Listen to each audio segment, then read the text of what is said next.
I was deep into a quarterly review when my phone lit up. The text that flashed on screen made the entire boardroom fade into irrelevance for 10 full seconds. I'm not something you own. I'll be home late. Don't contact me.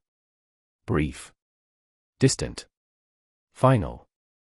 I read it once more before typing my reply without hesitation. I'm no longer your husband. Don't bother coming back. I pressed send, placed my phone screen down on the conference table, and shifted my attention back to the financial projections my business partner was presenting. The pharmaceutical sector doesn't wait for personal drama, and neither do I. My phone started vibrating almost instantly. Once, twice, 10 times in rapid succession. I ignored every single call. Everything okay? Leonard asked, noticing my phone lighting up repeatedly. Fine. Just resolved an issue faster than anticipated. Please continue. By the time our meeting concluded 40 minutes later, I had 67 missed calls and a flood of unread messages. I powered the phone off completely. Here's what people need to understand. This wasn't a sudden decision. My wife had been changing for months. The late evenings started around February, always accompanied by the same explanation. Dinner with Clara and Diana, her two closest friends. Book club meetings evolved into wine nights. Wine nights stretched into weekend brunches that lasted until evening. She stopped inquiring about the business. Stopped pretending to care about the pharmaceutical breakthroughs we were achieving. The woman who once celebrated every regulatory approval beside me now couldn't recall the names of our flagship products. Her entire demeanor shifted. She grew defiant about minor issues and dismissive about major ones. When I mentioned feeling disconnected, she accused me of being possessive. When I suggested marriage counseling, she laughed and said I was being dramatic. But that text message today crossed a boundary she didn't even know existed. I built this pharmaceutical company from nothing. Started in a rented office space with one product and ambition. It took a decade to reach our current position. Mid-sized operation, solid industry reputation, consistent quarterly growth. I recognize threats early and neutralize them before they escalate. That's exactly why I insisted on a prenuptial agreement before marriage. My attorney, Richard Thompson, was adamant about it. Ironclad language protecting everything: the business, properties, investment portfolios, intellectual property rights. She signed without much resistance, probably because she never imagined it would become relevant. Turns out it's extremely relevant. I drove straight from the office to a hotel near the business district. Not because I was avoiding confrontation, but because I needed physical distance to think strategically. Emotional reactions destroy companies and relationships. I don't make emotional decisions. Around midnight, I powered my phone back on. The messages were entirely predictable. What do you mean you're not my husband anymore? We need to discuss this properly. You can't destroy our marriage over a single text.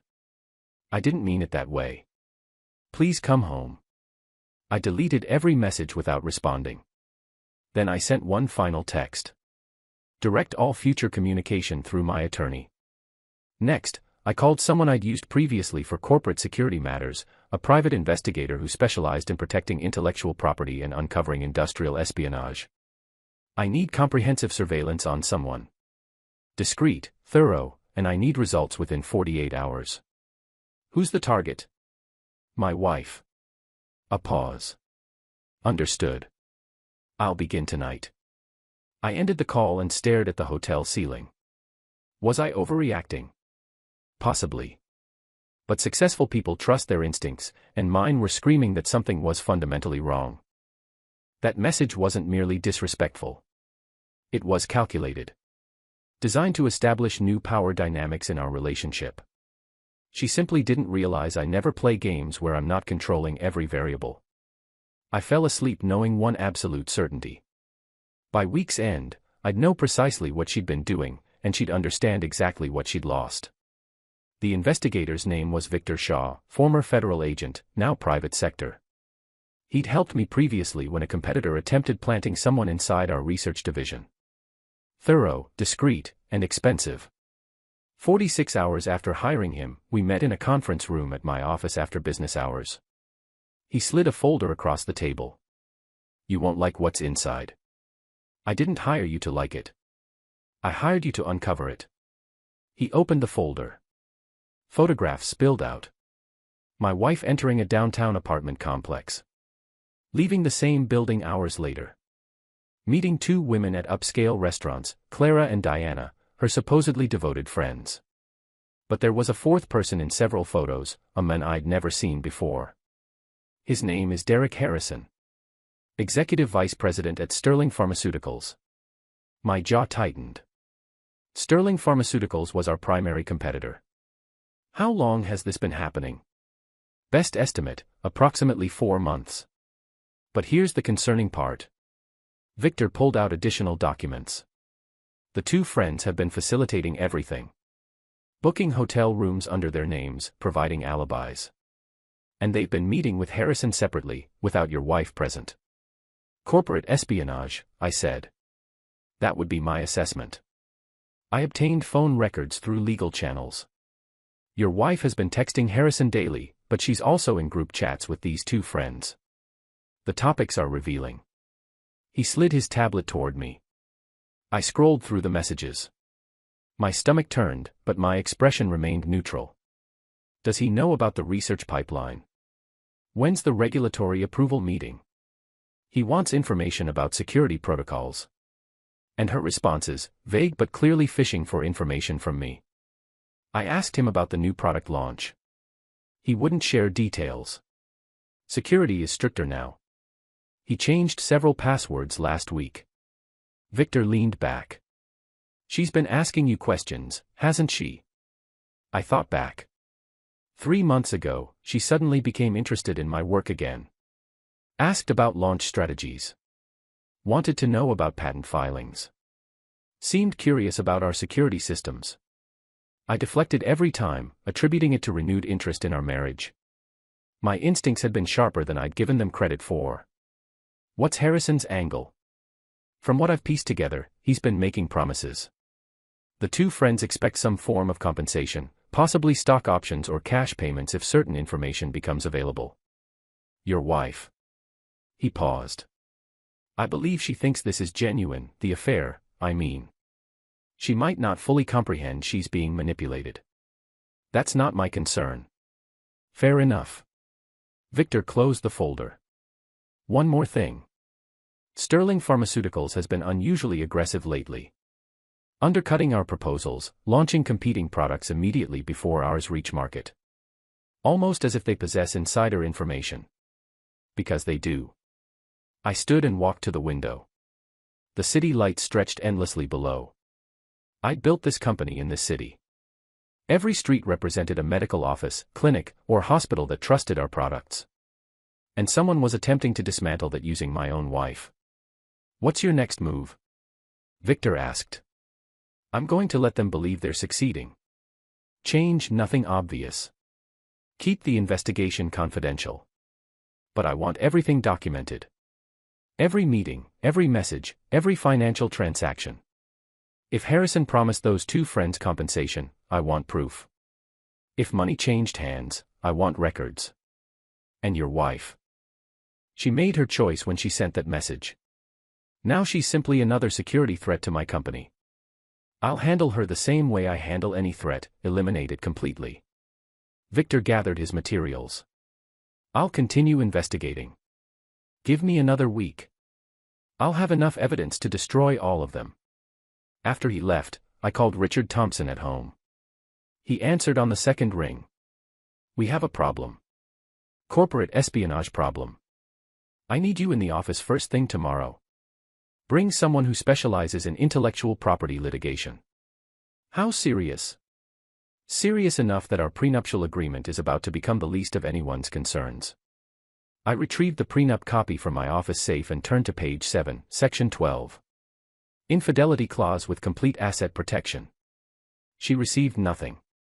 Not the house, not the vehicles, not a single share of company stock. She'd signed this 5 years ago, barely reading the document. Probably assumed it was standard language. Probably thought I'd never enforce it. Wrong on both assumptions. I drafted a brief email to my executive team. Implement Security Protocol Omega effective immediately. No exceptions. Omega protocol meant compartmentalized information. Password rotations every 72 hours. Restricted access to sensitive files. Anyone asking unusual questions would be flagged and monitored. My phone buzzed. Another message from her. Please, we need to talk. I'm sorry. I blocked the number and returned to work. Security Protocol Omega went live at 6 a.m. Every employee received new credentials. Access logs were monitored in real time. Sensitive files were transferred to encrypted servers with biometric authentication. My wife had no idea the walls were closing in around her. She kept calling from different numbers, friends' phones, blocked numbers, even the office landline once. I ignored every attempt. Let her panic. Let her wonder. Panic makes people careless, and I needed her careless. Richard Thompson arrived with Jessica Morgan, a litigation specialist with a reputation for decimating corporate espionage cases. She didn't waste time with pleasantries. Show me everything. I laid out Victor's findings, the photographs, message logs, the connection to Derek Harrison, the suspicious timing of Sterling Pharmaceuticals' competitive maneuvers. Jessica studied the materials for 20 minutes without speaking. Finally, she looked up. This is actionable both criminally and civilly. If we can prove Harrison solicited proprietary information through your wife, Sterling Pharmaceuticals is liable. If the friends received compensation or promises of compensation, they're co-conspirators. What about my wife? Depends on what she knew and when. But the infidelity alone triggers your prenup. She receives nothing in the divorce. The espionage angle is separate. We can pursue charges if you want to escalate. I want maximum pressure on all of them. Thompson cleared his throat. There's a tactical consideration. If we move too quickly, they'll hire attorneys and stop communicating. We need them to incriminate themselves further. So we wait, Jessica said. We set a trap. Your wife doesn't know you have this information yet. She probably thinks you're just upset about the message. Use that. Draw her out. Get her to say something incriminating. I considered it. Part of me wanted to end this immediately, but the strategic part, the part that built a pharmaceutical company from nothing, understood the value of patience. What do you suggest? Arrange a meeting. Make her think there's a possibility of reconciliation. Bring a recording device. Let her talk. People confess when they believe they're being forgiven. That evening, I sent a message from a new number. We should talk. Dinner tomorrow. Just us. She responded within 30 seconds. Yes, please. Where? Harborview Restaurant. 7 p.m. I'll be there. Thank you for giving us a chance. I didn't respond. The next day, Victor called with an update. Harrison met with the two friends yesterday. I have audio recording. They were in a public park, thought they were being careful. They weren't. Send it to me. The recording was damning. Diana's voice, he keeps asking if she obtained the information yet. I told him she's working on it. Clara's voice, what if she can't get it? We were promised $20,000 each. If this works, she'll get it. She's motivated. She thinks Harrison is going to leave his wife for her. Laughter. Cruel, calculating laughter. Does she know we're getting paid? Of course not. She thinks we're helping her have an affair. She has no idea this is business. I listened twice. My wife wasn't just betraying me. She was being used by people she trusted, people who were laughing about it. I felt nothing. No anger, no sadness. Just cold calculation. By 6:30 p.m., I was at Harborview Restaurant. I'd chosen a table in the back, quiet but not private. I wore a recording device, legal in our state with single-party consent. She arrived at 7:05, dressed carefully, hair styled, makeup precise. She looked nervous. She sat across from me. Thank you for meeting me. You said you wanted to talk. Talk. I'm sorry about the message. I was angry. I didn't mean. Yes, you did. People mean what they say when they think no one will challenge them. She flinched. Our marriage has problems. I know that. But we can fix this. We can go to counseling. We can. Answer a question first. When did it start? When did what start? Don't insult me. The affair. When did it start? Her face went pale. I don't know what you're. I pulled out my phone and placed a photograph on the table. Her entering Harrison's apartment building. The color drained completely from her face. His name is Derek Harrison, Executive Vice President at Sterling Pharmaceuticals. Your friends Clara and Diana have been facilitating. Want to see more pictures, or are we done pretending? Her hands shook. I can explain. I'm sure you can. But first, tell me something. Did he ask you about my company? About our products? Our security systems? What? No, this isn't about. Don't lie to me. Not now. She stared at the table. When she finally spoke, her voice was barely audible. He asked a few questions, but it was just conversation.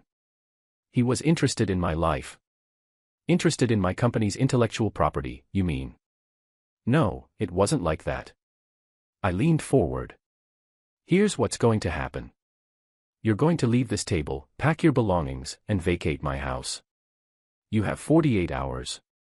After that, the locks change, and anything remaining inside becomes garbage. You can't just kick me out. That's my home too. Check the prenuptial agreement. Page 7. The house is mine.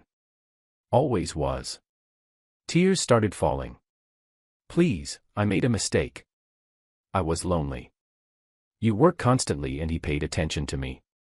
He used you. And you let him because you were too self-absorbed to notice. I stood up. My attorney will contact you about the divorce.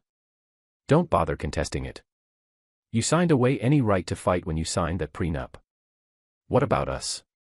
What about everything we built together? We didn't build anything together. I built a company.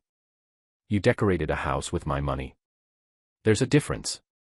I walked out of the restaurant, leaving her sitting there alone. The recording device captured everything. Her admission of the affair, her acknowledgement that Harrison asked about my company. It wasn't enough to prove conspiracy yet, but it was a start. And I was just getting started. 2 days later, I walked into my house to find it mostly empty. She'd taken her clothes, some furniture she'd purchased, and personal items. Everything else remained. She'd left the keys on the kitchen counter with a note I didn't bother reading. Victor called that afternoon with news. Harrison just had an emergency meeting with Sterling's legal department. Lasted 3 hours. He left looking devastated. They know we're investigating. Probably. But here's the interesting part. The two friends, Clara and Diana, have been trying to reach your wife nonstop. She's not responding. I think she told them you know about the affair, and now they're panicking. Good. Let them panic. Jessica Morgan had been busy too. She'd filed preliminary notices with Sterling Pharmaceuticals' legal team alleging corporate espionage and demanding preservation of all communications involving Derek Harrison. It was a warning shot: cooperate or face federal charges. Sterling's response came within hours. They wanted a meeting. We sat across from their legal team in a neutral conference room. 3 attorneys, their head of compliance, and conspicuously absent, Derek Harrison. Their lead counsel spoke first. We want to make clear that Sterling Pharmaceuticals has no institutional knowledge of any improper conduct by Harrison. If he acted inappropriately, it was without authorization or awareness from corporate leadership. Jessica didn't blink. So you're throwing him under the bus before we've even presented evidence. We're clarifying our position. If Harrison engaged in industrial espionage or solicitation of proprietary information, he did so as a rogue actor. Convenient. And the payments to Clara Reeves and Diana Walsh. Were those rogue too? The Sterling attorneys exchanged glances. They hadn't known we had that information. We'll need to investigate those allegations. You do that. In the meantime, Harrison is suspended pending investigation, correct? As of this morning, yes. I spoke for the first time. Not good enough.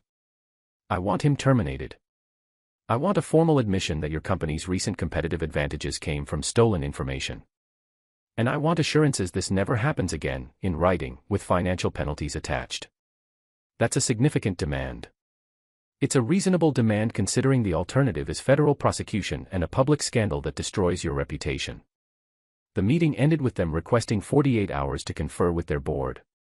We agreed. That same evening, my wife showed up at my office. Security called before letting her up. She's insistent, sir. Says it's an emergency. Let her come up, but stay close. She walked into my office looking destroyed, hair uncombed, no makeup, dark circles under her eyes. They used me, she said without preamble. I know. Clara and Diana. They were working with Derek the whole time. They got paid. Did you know that? They got paid to help him get information from me. Yes, I knew. She sank into a chair. He doesn't want me anymore. Once you started investigating, he cut off all contact. Won't answer my calls. His company fired him today. Did you do that? His company is protecting itself, like any intelligent organization would. The prenup. I read it. All of it this time. I don't get anything, do I? No, you don't. The house, the cars, the savings, it's all mine. It always was. You just didn't bother to understand what you signed. She looked up at me. I made a terrible mistake. You made several. But the mistake wasn't the affair. The mistake was thinking you were clever enough to play games with someone who built a business from nothing. I didn't get here by being naive or trusting. I never wanted to hurt your company. I was unhappy and he made me feel special. He made you feel useful. There's a difference. You were a tool to access my company's information. When the tool broke, he discarded it. I deserve that. Yes, you do. She stood up slowly. I signed the divorce papers this morning. Your attorney should have them by now. Good. Is there any way to fix this? I looked at her directly. You sent me a message telling me you weren't my possession and I shouldn't contact you. I respected that. I stopped calling. I stopped caring. And I'm not starting again just because you finally realized what you threw away. So that's it. That was at the moment you hit send on that message. Everything since then has just been paperwork. She walked to the door, then stopped. For what it's worth, I'm sorry. Being sorry doesn't return stolen time. It doesn't undo betrayal. It's just words people say when they face consequences. She left without another word. 48 hours later, Sterling Pharmaceuticals delivered their response. Derek Harrison was terminated with cause, no severance package. They admitted to competitive advantages gained through improper channels and agreed to financial remedies. They implemented new ethics protocols and invited third-party auditing. More importantly, they provided full documentation of Harrison's scheme, including payment records to Clara and Diana, $20,000 each, paid through shell companies. Proof of conspiracy. Jessica smiled when she saw the documents. This is criminal prosecution territory. Wire fraud, conspiracy, corporate espionage. We can destroy all three of them. Do it. Victor confirmed that Clara and Diana had already hired attorneys, cheap ones. They were trying to negotiate immunity deals, which meant they'd testify against Harrison and possibly my wife. My wife's attorney called Thompson asking about potential criminal exposure. Thompson told him to wait and see what prosecutors decided. I didn't feel victorious. I didn't feel angry. I felt nothing except satisfaction that a problem had been identified, contained, and eliminated. That's what you do with threats. You don't debate them, you don't negotiate with them. You remove them. The criminal investigation moved faster than expected. Federal prosecutors loved cases with clear evidence and willing witnesses. Clara and Diana turned on everyone, Harrison, my wife, even each other, the moment they understood the severity of charges they faced. Their attorneys negotiated immunity deals in exchange for testimony. They provided emails, text messages, recorded phone calls, everything documenting how Harrison recruited them, what information he wanted, how much he paid them. My wife's name appeared throughout, not as a mastermind but as a willing participant who asked me questions on his behalf, who photographed documents when I left my home office unlocked, who repeated conversations about product launches and regulatory timelines. She claimed ignorance, said she thought it was harmless conversation, that she didn't understand the implications. The prosecutors didn't buy it. Neither did I. Derek Harrison faced the most serious charges: wire fraud, theft of trade secrets, conspiracy. His attorney tried to negotiate, but prosecutors had too much evidence. He was looking at actual prison time, not just fines. My wife faced lesser charges as an accessory, but her public defender made it clear she had two choices: plead guilty and hope for probation, or go to trial and risk incarceration. She chose to plead guilty. The day of her plea hearing, I sat in the back of the courtroom. Not out of concern or lingering attachment, purely to witness the conclusion of this chapter. She stood before the judge, her voice shaking as she admitted to conspiracy to commit corporate espionage. The judge sentenced her to 2 years probation, 300 hours community service, and restitution payments to my company. She glanced back at me once as they led her out. I showed no expression. There was nothing to express. That evening, Leonard and I had dinner at the same restaurant where I'd confronted her weeks earlier. He raised his glass to security protocols and prenuptial agreements. I clinked his glass. To both. The company's stronger now. The attempted breach exposed vulnerabilities we didn't know we had. Silver lining. Every attack reveals weakness. Smart people patch the holes instead of pretending they don't exist. Speaking of which, Sterling Pharmaceuticals reached out. They want to discuss a potential collaboration. I raised an eyebrow. After all this. New leadership. They cleaned house after the scandal. Board brought in fresh executives who want to repair the relationship. Apparently, they're impressed by our security infrastructure now.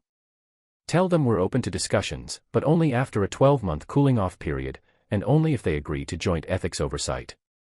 Leonard nodded. I'll relay that. How are you holding up personally? Fine. That's it. Just fine. What else is there? A problem emerged. I addressed it. Life continues. Most people would be more affected by their spouse committing corporate espionage.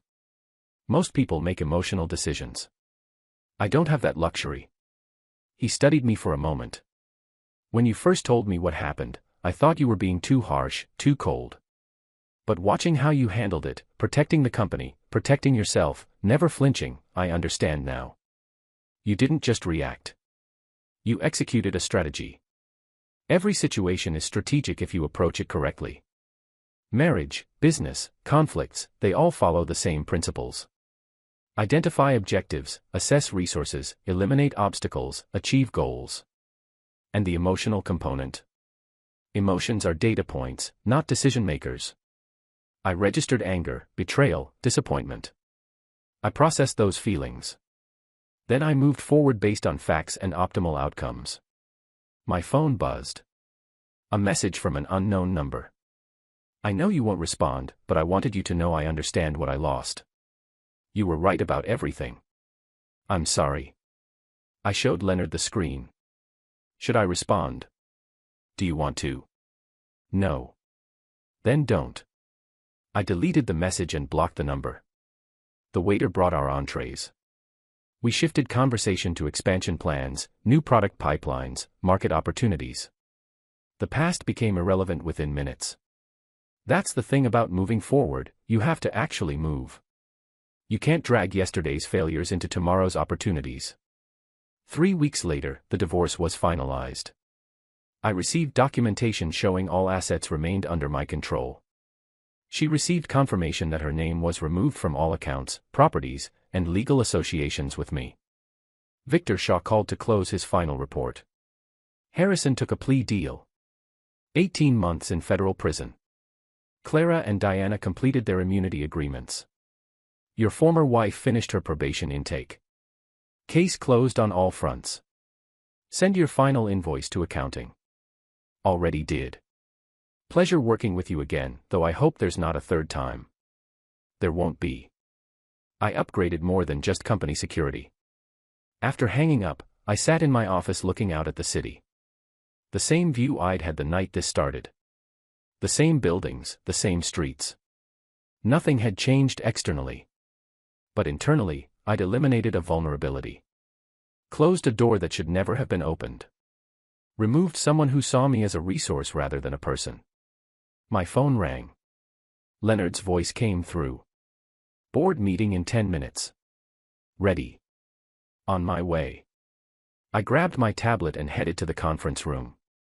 The company needed my attention. The market needed my focus. The future needed my energy. The past could take care of itself.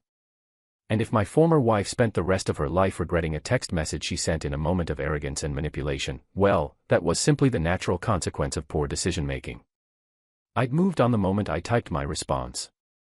She just hadn't realized how permanent that moment would be. Epilogue. 6 months after that message, I stood in the lobby of our newly expanded facility. Ribbon-cutting ceremony, local press, city officials, board members, investors. The pharmaceutical company had grown 23%. We launched 2 new products, hired 40 new employees, opened a second research facility. The attempted sabotage had failed so completely that it became a case study in corporate security. Other companies contacted us asking about our protocols. Leonard gave the speech about innovation and community impact. I stood beside him, scanning the crowd. Politicians, business leaders, scientists, people who mattered. And then I saw her. She was standing at the edge of the crowd, partially hidden behind a column. Thinner, older-looking, watching the ceremony like a ghost observing her former life. Our eyes met for half a second. She turned and walked away quickly. After the ceremony, I found security footage showing when she arrived. She'd stood there for 20 minutes, just watching, never approaching, never trying to speak to anyone. "Want me to issue a trespass warning?" the security chief asked. "No. She's harmless now. Let her watch if she wants." That evening, I had dinner with the executive team. We celebrated the expansion, discussed future goals, debated market strategies. Someone mentioned the scandal from months ago, how it seemed like ancient history now. "You handled that situation perfectly," Jessica Morgan said. She'd become our primary corporate counsel after the case. Most people would have let emotion cloud their judgment. You treated it like a business problem and solved it like one. Because that's what it was, a business problem with a personal component. You don't let the personal component override strategic thinking. Still, she continued, not many people can compartmentalize like that. Your wife betrayed you, tried to destroy your company, and you never flinched. Former wife. And she didn't betray me. She revealed who she actually was. There's a difference. Betrayal implies I was deceived. I wasn't. I just finally had proof of what I'd suspected. My phone buzzed. Another unknown number. I almost didn't check it, but something made me look. I saw the expansion announcement. Congratulations. You deserve every success. I hope someday you can forgive me. I showed the message to Leonard. What do you think? I think she finally understands what she lost. Understanding and deserving forgiveness aren't the same thing. I typed a response, then deleted it. Typed another, deleted that too. Finally, I put the phone away without responding. Some messages don't deserve answers. The next morning, I was reviewing quarterly projections when Thompson called. Your former wife's probation was completed successfully. She's off supervision as of yesterday. Good for her. There's more. She apparently moved out of state. Her attorney contacted me asking if you had any objection to her leaving jurisdiction. I told him the divorce was final and you had no further interest in her whereabouts. Correct. He also mentioned she's in therapy, trying to rebuild her life. Thought you'd want to know. I don't. But thank you for the update. Understood. That closes the file permanently then.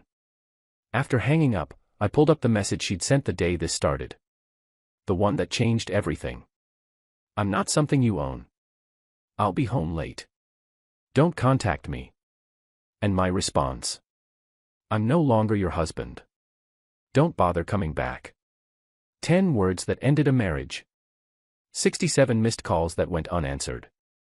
Weeks of investigation that exposed a conspiracy. Months of legal proceedings that resulted in convictions. All because she thought she was establishing dominance with a text message.